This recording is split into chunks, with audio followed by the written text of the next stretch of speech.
And well, after living in town for a while, there's no jobs back then. It was about 2002 or so.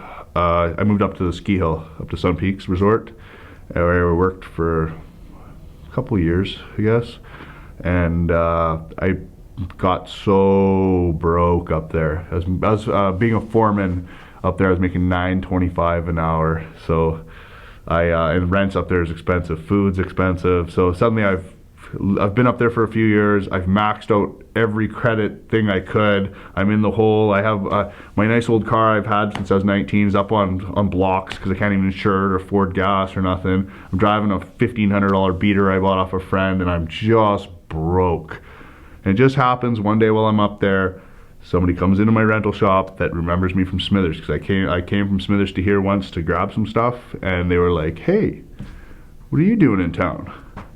Because they inquired about me. They knew I was really good at it. So right away the proposition came out to, run a phone. So I was like, sweet, this is a lot better than being broke, so right away I jumped on it, just for the money. I was just like, oh my god, I'm so in debt.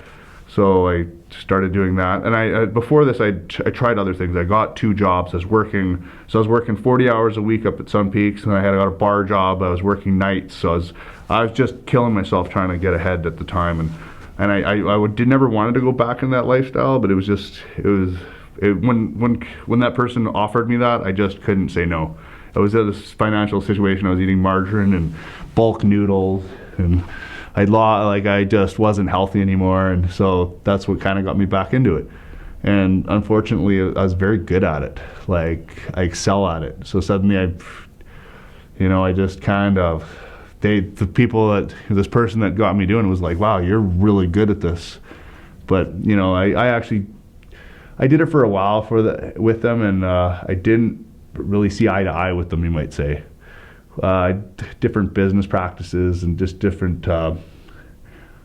I didn't really like being treated like crap and being like somebody's bitch, basically. That's the thing about it. If you're not at the top, you're kind of a bitch. So, go get me a coffee, go get me this, go do that, and I had enough of it, but I didn't know how to get out of it, because it's not easily. When you're making people money, and even the people that you're supplying, they don't want you to quit. It's like and what actually happened is I actually broke my neck and fractured my skull, and it put me in the hospital.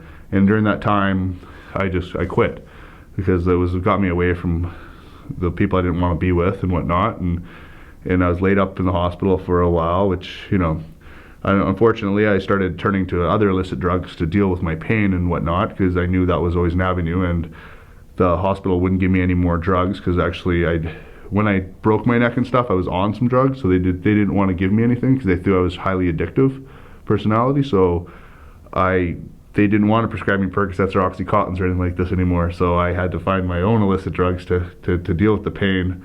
And after all this, I was said and done. I was out again. I was out. I'd already paid my credit card debt and stuff. I was living again. It was hard to get a job because I was whatnot. But then somebody else approached me, because they knew what I did, and they offered to lend me as much money as I wanted to start my own business. So obviously jumped at the opportunity, just paying points on the money, a little bit of interest rate, that's whatever, and I started my own from then on. And that's where that story begins, right?